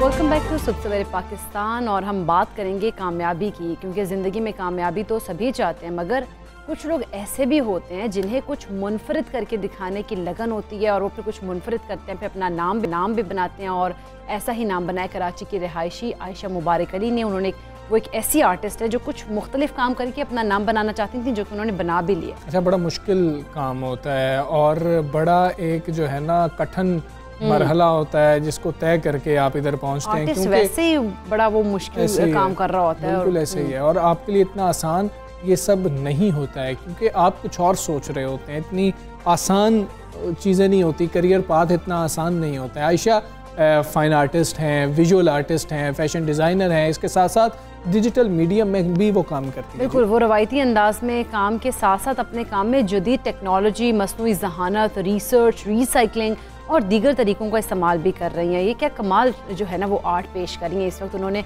हाल ही में डार्क स्काइज़ बैग के नाम से एक प्रोजेक्ट किया, जिसे आलमी एसोसिएशन ऑफ एस्ट्रोनॉमिकल आर्टिस्ट और इंटरनेशनल डार्क स्काई एसोसिएशन जो है उन्होंने बहुत ज़्यादा सराहा भी है। और आयशा का अपने प्रोजेक्ट के बारे में ये कहना है, उन्होंने ना सिर्फ रिसाइकलिंग पर ध्यान दिया है बल्कि आर्टिफिशियल इंटेलिजेंस को इस्तेमाल करते हुए रोशनी की आलूदगी के मौजू पर भी बात की है। उनके मुताबिक लाइट पोल्यूशन से मसाइल जन्म ले रहे हैं, जैसे कि डिप्रेशन है, मेटाबॉलिज्म के मसाइल हैं और सोने के जो मामूल है उसमें ख़राबी, आपकी नींद के मसाइल भी। बिल्कुल, अब आप देखें कि एक आर्टिस्ट है वो वैसे ही उसकी सोच होती है, वो आर्टिस्टिक सोच होती है, वो कितने वो पेचीदा जो है वो मिनीएचर की हम बात करें, वो मिनी आर्टिस्ट जो है वो इस तरह से भी काम कर रहा होता है, हर चीज़ पे काम कर रहा होता है। लेकिन उन तमाम चीज़ों को देखते हुए, मतलब ये हमें कहते हैं कि ये आर्टिस्ट है, लेकिन उस आर्टिस्ट के साथ साथ इस तरह की चीज़ों को लेके आना और ख़ास तौर पर जो आर्टिफिशियल इंटेलिजेंस है उसके साथ भी आप काम करें, तो क्या फिर आर्ट जो है वो कमाल शाहकार ही तैयार होगा। और अगर इन्होंने आयशा ने भी कहा है कि इसके अलावा मोबाइल फ़ोन का जो इस्तेमाल है वो बहुत ज़्यादा बढ़ गया है,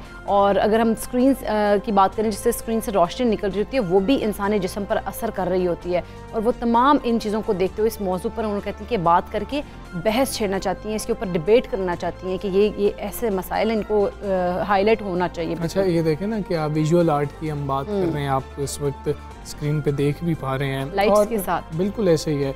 अब उसके सेहत पर क्या असरात हो रहे हैं, इसको साथ साथ उजागर करना ये बड़ी अहम चीज़ है। हम बात करेंगे, आयशा मुबारक के लिए हमारे साथ मौजूद हैं। आयशा, वालेकुम, गुड मॉर्निंग। आयशा, सबसे पहले तो हमें ये बताएं कि लाइट पोल्यूशन क्या है? वालेकुम सलाम।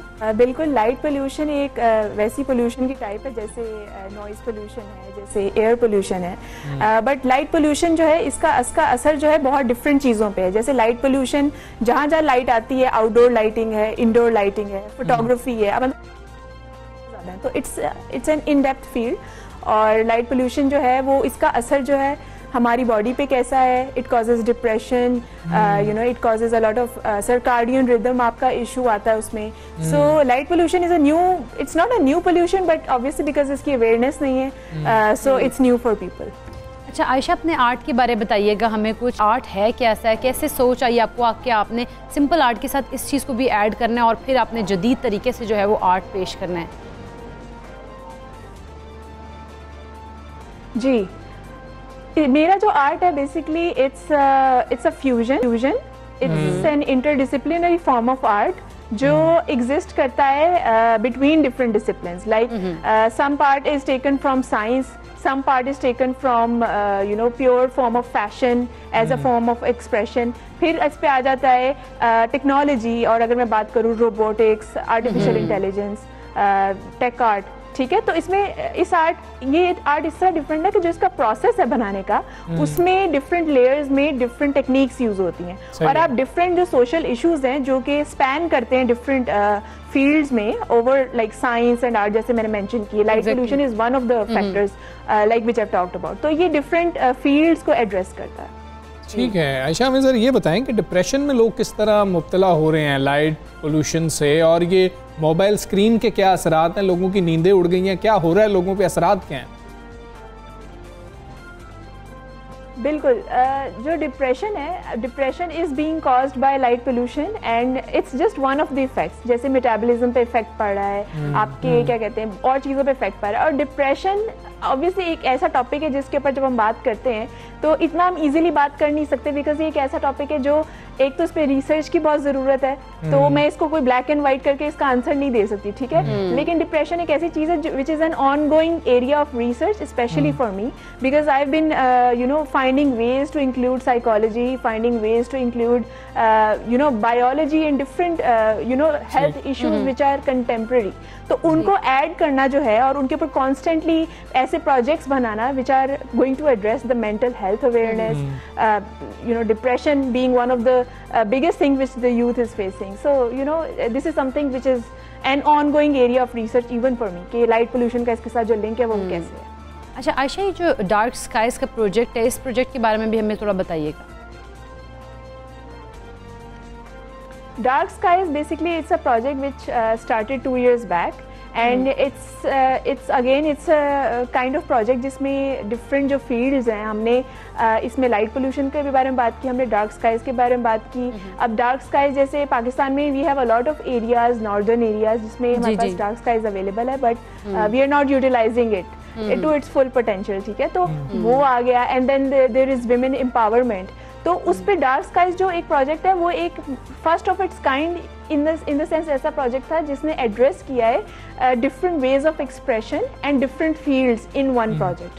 ठीक है, तो बाहर तो आपको पता है जैसे internationally there are a lot of projects which gets funded and which are the projects जो different fields के ऊपर होते हैं, बट पाकिस्तान में ऐसा होता नहीं. तो आई थिंक ये हमने स्टार्ट इसीलिए किया कि पाकिस्तान में होना चाहिए, लोगों को और आर्टिस्ट को, थिंकर्स को, राइटर्स को इस तरफ आना चाहिए कि हम डिफरेंट फील्ड्स को एड्रेस करें और हम डिफरेंट फील्ड्स को एक साथ उनके दरमियान में गैप ढूंढने के. ठीक है, साइंस तो ये काम कर रही है, आर्ट ये काम कर रहा है, बट इन दोनों को अगर मिलाओगे तो क्या हो सकता है? What are the possibilities? जिस फ्यूजन का आप जिक्र कर रही हैं आयशा, ये हमें बताएं कि पाकिस्तान में अब आप क्या फ्यूचर देख रही हैं? आपको कुछ बेहतर फ्यूचर नज़र आ रहा है, कोई उम्मीद की किरण नज़र आ रही है यहाँ पर? और दूसरा, इंटरनेशनली आप क्या देख रही हैं, कितना स्कोप है? बिल्कुल, पाकिस्तान में मुझे बहुत पोटेंशियल अब नज़र आ रहा है, क्योंकि अब डिजिटल आर्टिस्ट भी आ गए हैं और वो उनका विजन इतना शार्प है जो आज से 10 साल पहले आपको कोई डिजिटल काम करता हुआ नज़र नहीं आ रहा था. फैब्रिकेशन, मैनिपुलेशन, टेक आर्ट, कोई आपको बात नहीं करता हुआ नजर. तो it's a positive sign that now we have artist who are going towards that thing, but at the same time I would say कि still it's less encouraged field. और लोगों को ये बात समझने की ज़रूरत है कि जैसे फाइन आर्ट्स और जैसे फैशन इंपॉर्टेंट है लोगों के लिए, how media is covering and जैसे लोग इंटरेस्ट लेते हैं, so they need to show the same level of enthusiasm for digital और फैब्रिकेटेड आर्ट और मैनिपुलेटिव आर्ट. इसके डिफरेंट नाम है, again I am just giving you a lot of names. तो ये भी उतना ही इम्पोर्टेंट है, and that's because it's the future. अच्छा आयशा, इस आर्ट के मुतालिक हमें ये भी बताइएगा कि इसको सीखना क्या बहुत मुश्किल काम है या इसको कोई भी सीख सकता है?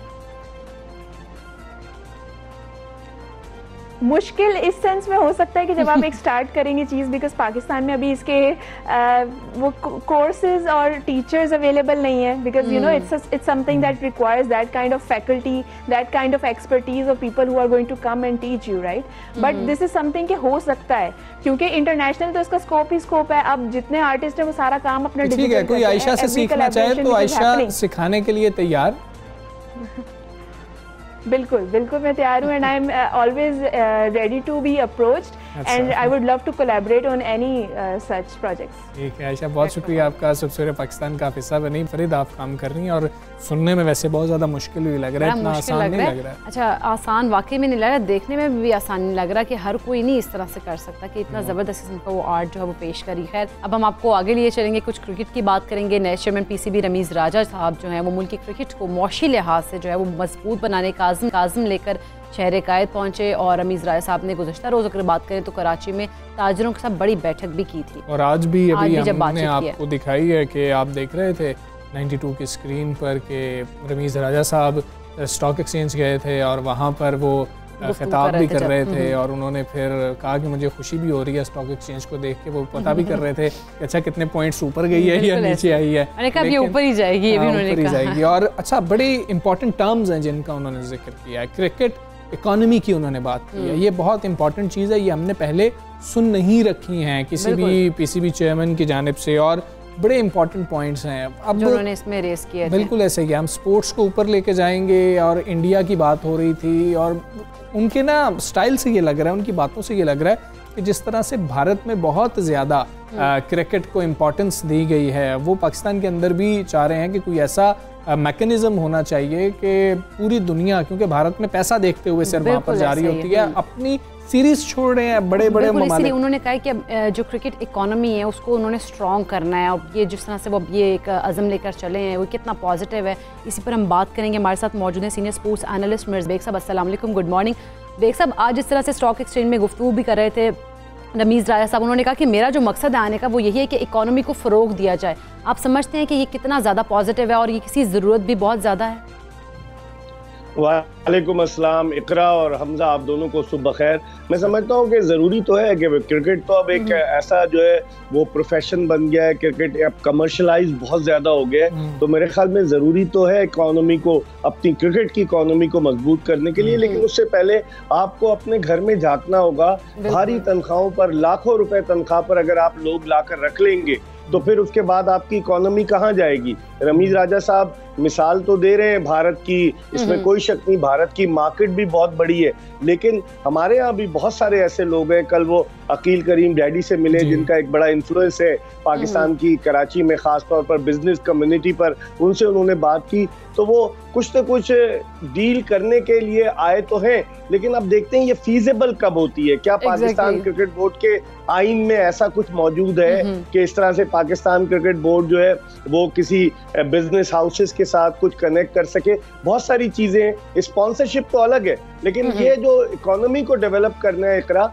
इसके लिए तो इनको बहुत सारी चीजें करना पड़ेंगी। ठीक है मिर्जा इकबाल बेग साहब, लेकिन आप ये समझ रहे हैं कि एक पीसीबी चेयरमैन की जानिब से ये सब सोचा जाना, उसके लिए फ्रंट फुट पे आ जाना, और कई महाज हैं जो रमीज राजा को एक साथ ही खोलने पड़ रहे हैं, क्या आप ये तो नहीं समझते कि कहीं नुकसान ना उठाना पड़ जाए, इतने महाज एक साथ खोल लिए तो?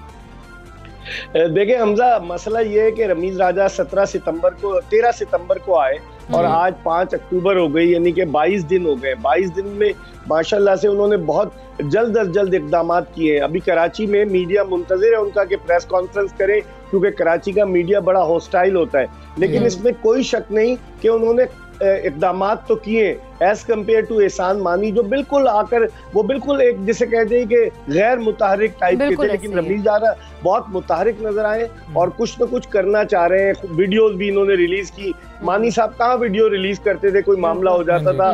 फिर इन्होंने मुलाजमीन के साथ भी एक मुलाकात की कि चाय के 2 के बजाय 1 कप पियो, एसी बंद कर दो, करना तो चाह रहे हैं वो। अब देखते हैं ये कि वो कितने कामयाब होते हैं, क्योंकि आपको पता है पाकिस्तान में भी माफिया है। अगर कोई आदमी किसी चीज को ठीक करने के लिए जाए तो लोग उसकी टांगे खींचना शुरू कर देते हैं। तो रमीज राजा को चैलेंजेस का बहुत सामना करना पड़ेगा। अल्लाह करे कि वो कामयाब हो। अभी तो वो T20 की तरह खेल रहे हैं, हालांकि वो टेस्ट में तो सिर्फ 2 ही सेंचुरियां बनाई, वनडे में उनकी 9 सेंचुरियां थी, लेकिन अब वो T20 की तरह पाकिस्तान क्रिकेट मॉडर्न क्रिकेट है ना सर, मॉडर्न क्रिकेट है। वो कह रहे हैं कि मॉडर्न क्रिकेट ही हमने खिलानी है। लेकिन एक और चीज़, उन्होंने स्कूल क्रिकेट का जिक्र किया, पिचेस का जिक्र किया, फोकस होना इस चीज़ के ऊपर ये भी बड़ा ज़्यादा अहम है कि हम ग्रास रूट लेवल से ऊपर लेके जा रहे हो। हमें भारतीय रणजी ट्रॉफी का तो सब पाकिस्तान में रहते हुए हमें पता है, पाकिस्तान में कौन से कप्स हो रहे होते हैं ये पाकिस्तानियों को नहीं पता सर। आपने बिल्कुल सही बात की। स्कूल क्रिकेट बड़ी इंपॉर्टेंट है। एक ज़माने में स्कूल का टूर्नामेंट हो रहा था और फिर सुना है पाकिस्तान क्रिकेट बोर्ड ने पीसीबी के साबिक chairman lieutenant general retired Tauqeer Zia के साहबजादे जुनेद ज़िया को जीएम रखा है डोमेस्टिक के लिए, तो वो भी वहाँ पर मौजूद हैं। लेकिन मसला और पिचेस की जहाँ तक आपने हमजा बात की, माजी में एंडी एटकिंसन एक क्यूरेटर है मशहूर, वो पाकिस्तान आए थे, उन्होंने पाकिस्तानी क्यूरेटर्स को ट्रेनिंग भी दी थी। तो जब आप उनको सही तरीके से ट्रीट करेंगे, जो एम्प्लॉयज हैं, जो नीचे वाले एम्प्लॉयज हैं जिनकी 20-25 हज़ार तनख्वाह है, उनको तो फायर कर दिया जाता है। जब भी कोई चेयरमैन आता है वो डाउन साइजिंग की बात शुरू कर देता है, और जो लाखों रुपए तनख्वाह पर बैठे हैं, जो कुछ नहीं कर रहे वो रहते हैं। तो मेरे ख्याल में रमीज राजा ये सब चीजें सोच रहे होंगे। MBA उन्होंने किया हुआ है, मैं पहले भी कह चुका हूँ पंजाब यूनिवर्सिटी से, तो बिजनेस मॉडल्स को भी लाएंगे और पिचेस के हवाले से भी बात करेंगे कि बेहतर हो पिचेस। बिल्कुल मिर्जा साहब, जिस तरह से हम बात करें अगर नेशनल T20 कप की, तो इसके हवाले से कहा जा रहा था कि वर्ल्ड कप की तैयारियां इसको करार दिया जाता है। लेकिन अगर हम देखें स्क्वाड की तरफ, कौमी स्क्वाड की तरफ, जिसमें शामिल नायब कप्तान शादाब खान हैं, इनके अलावा सुहेब मकसूद हैं, आसिफ अली हैं, आजम खान है, मोहम्मद नवाज हैं और मोहम्मद हसनैन है, अगर हम इनकी परफॉर्मेंस देखें तो कोई इतनी मुतासिर कुन नहीं रही। तो सिलेक्शन जो टीम है वो या कमेटी है, उसके ऊपर एक बड़ा सवालिया निशान नहीं उठता है। इकरा, आप शादाब खान को भूल गई, वाइस कैप्टन। उन्होंने सिर्फ 4 विकेट लिए। एग्जैक्टली, हाँ, वो 4 विकेटें उन्होंने लिए। तो और फिर आजम खान 6 मैचों में 100 रन, जिनमें से आखिरी मैच में उन्होंने 45 रन बनाए, वरना 5 मैचों में 55 रन। फिर इसी तरीके से खुशदिल शाह 6 मैचों में 96 रन। तो आप बताएं कि इनकी क्या परफॉर्मेंस होगी। आसिफ अली, सोहेब मकसूद ने 2 सेंचुरियां बनाकर 171 रन बनाए। लेकिन आपने बिल्कुल सही कहा, 3 तारीख थी हमजा, 3 अक्टूबर कहा जा रहा था कि शायद तब्दीलियां हो। लेकिन मेरी अपनी छठी हिस्स कह रही है कि अब मुझे नहीं लगता कि इस मौके पर, जबकि बिल्कुल नजदीक है टीम की रवानगी, ये कोई तब्दीलियां करें। और जो मोहम्मद वसीम ने मीटिंग की थी बाबर आजम के साथ मिलकर खिलाड़ियों के साथ, लगता यही है कि उसका कोई इम्पैक्ट हो गया, और लगता मुझे तो नहीं लग रहा कि शायद कोई तब्दीली अमल में आए। आपको नहीं लग रहा, लेकिन मिर्ज़ा इकबाल बेग साहब, मैं आपसे भी हमेशा ये जानने की कोशिश करता हूँ कि इतना स्ट्रॉन्ग चेयरमैन होगा तो हम जो इमरान खान कप्तान चाह रहे हैं अपनी टीम का, वो कहाँ से आएगा जब चेयरमैन इतना स्ट्रॉन्ग हो जाएगा? अगर कप्तान अपनी टीम वर्ल्ड कप के लिए फाइनल नहीं करवा पा रहा है तो फिर कप्तान कैसे हम उसको स्ट्रॉन्ग करेंगे? अब तो कप्तान से नहीं पूछना चाहिए, उसको नहीं नज़र आ रहा होगा कि जी मेरे बॉलर्स ये वाले ज़्यादा बेहतर हैं और मुझे मिडिल ऑर्डर में इन बैट्समैन की ज़रूरत है, उसकी तो अभी तक यही लग रहा है कि शायद उसकी इस पूरे सिस्टम में भी नहीं सुनी जा रही है। तो कैसे हम कप्तान स्ट्रॉन्ग करेंगे?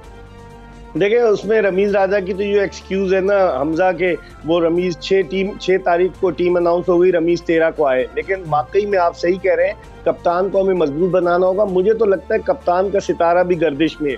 जिस तरह से शुरू में जब कप्तान ने रिसेंटमेंट शो की थी, अभी तो उनको कंटिन्यू करेंगे, लेकिन लग यही रहा है रमीज ने ये अपनी प्रेस कॉन्फ्रेंस में भी कहा, हम देखेंगे। और मुझे लग रहा है कि कहीं बाबर आजम को ये कहा जाए कि आप अपनी बैटिंग पर कंसंट्रेट करें, उन्हें वाइस कैप्टन बना दिया जाए, कप्तान शायद रिजवान बन जाए या कोई और बन जाए। कप्तानी का भी मसला है। और बाबर आजम ने आवाज तो उठाई थी कि किन किन को ले लिया गया, फिर वो आवाज दबा दी गई, उसकी तरदीद भी कहीं से नहीं आई। तो इसका मतलब है खिचड़ी तो कहीं ना कहीं पक रही है। हमजा, आपने सही पॉइंट आउट किया। आप देखते हैं कितना मजबूत कप्तान आता है। सब कुछ डिपेंड करता है वर्ल्ड कप T20 पर कि T20 वर्ल्ड कप में टीम की कारकर्दगी क्या रहती है। जब भी हमारी वर्ल्ड कप में खराब कारकर्दगी रहती है, लोगों को घर भेजा जाता है। 2019 के वर्ल्ड कप के बाद आप देखें, सरफराज अहमद की छुट्टी कर दी गई कप्तानी से। उससे पहले भी जो हुआ है, आप बहुत सारी चीजें हमारे जहन में। तो मुझे नहीं लगता कि कप्तान जो है वो ज्यादा अरसे सस्टेन कर पाए। ठीक है, लेकिन मेरे साहब, आप नहीं समझते कि शर्मिंदगी उठाने से पहले ही चीज़ों को बेहतर कर लेना चाहिए? क्योंकि अगर ये ना हो कि हम वर्ल्ड कप में जाएं, वहाँ से हम लोग ना खेल पाएं सही तरह, वहाँ से हम लोग शर्मिंदगी का जो है वो सामना करते हुए सुबकी उठाते हुए हम वापस आ जाए मुल्क में। ये तो इकरा खासा है ना हम लोगों का, ये हमारी क्वालिटी है कि जब पानी सर के ऊपर से गुजर जाता है जब हम उठते हैं। तो मेरे ख्याल में पहले से ही इनको सब कुछ सोचना चाहिए, हर चीज सोचनी चाहिए। अब आप वर्ल्ड कप की टीम देखें ना, 3 प्लेयर्स आपके टॉप के, अभी हफीज आप डेंगू से सेहतयाब हो गए, बाबर आजम, रिजवान, हफीज, और नीचे आ जाएं आप शाहीन शाह अफरीदी और हसन अली। और उसके अलावा मुझे बताएं आप, शादाब खान इतनी फॉर्म में नहीं है, फिर आपकी टीम क्या होगी? ये सवाल भी सोचने वाला है। बिल्कुल ऐसी है। प्लेइंग 11 पे भी क्वेश्चन है। अच्छा मिर्ज़ा इकबाल बेग साहब, बड़ी अहम चीज़ है, आप इसको कैसे देख रहे हैं? बड़े एतराज़ात हो रहे हैं, बड़े फ़ाइन हो रहे हैं, बड़ी तंबीह की जा रही है खिलाड़ियों को भी अंपायर के डिसीजन के ऊपर। अगर नेशनल T20 कप है, हम न्यूजीलैंड नहीं आई और इंग्लैंड नहीं आ रही थी, हमने नेशनल T20 कप को कहा कि हम इंटरनेशनल लेवल का, PSL के लेवल का करवाएंगे। अंपायरिंग आप देख रहे हैं कि बेहतर है। और हम अगर पिचेस की बात कर रहे हैं, स्कूल लेवल क्रिकेट की बात कर रहे हैं, तो अंपायरिंग को कितना बेहतर करना होगा? ये बड़ा हमजा आपने वैलिड पॉइंट रेज किया। अंपायरिंग का मयार बहुत पस्त है। आप नोट करें कि किस तरीके से अंपायरिंग हो रही है। आपने शादाब खान की एक वीडियो भी देखी होगी, जो वाइट बॉल दी थी अंपायर ने, तो उन्होंने क्या कहा था अंपायर को। तो अंपायरिंग का मयार पस्त है। रमीज राजा को इस जानिब तवज्जो देनी होगी। दरअसल माजी में सिफारिशी लोग, वो बिलाल कुरैशी जो अंपायर्स के GM मैनेजर है, उन्होंने कभी अंपायरिंग नहीं की, और वो अपने मंजूर नजर लोगों को ले आते हैं अंपायरिंग में। तो फिर बहुत सारी अंदर की बातें मैं आपको क्या बताऊं 92 न्यूज पर। तो बहुत सारी चीजें हैं जो कि अगर एक पेंडोरा बॉक्स खुल जाएगा, एक पेंडोरा इसका पेंडोरा बॉक्स खुल जाएगा। ठीक है मिर्ज़ा इकबाल बेग साहब, बहुत शुक्रिया आपका। सबसे से आप बात कर रहे थे। उम्मीद करते हैं कुछ तब्दीलियाँ होंगी टीम में और बेहतर टीम जारी होगी वर्ल्ड कप के लिए। प्रोग्राम का वक्त खत्म हुआ, हमें इजाजत दीजिए, अपना बहुत ख्याल रखिए। अल्लाह हाफ़िज़।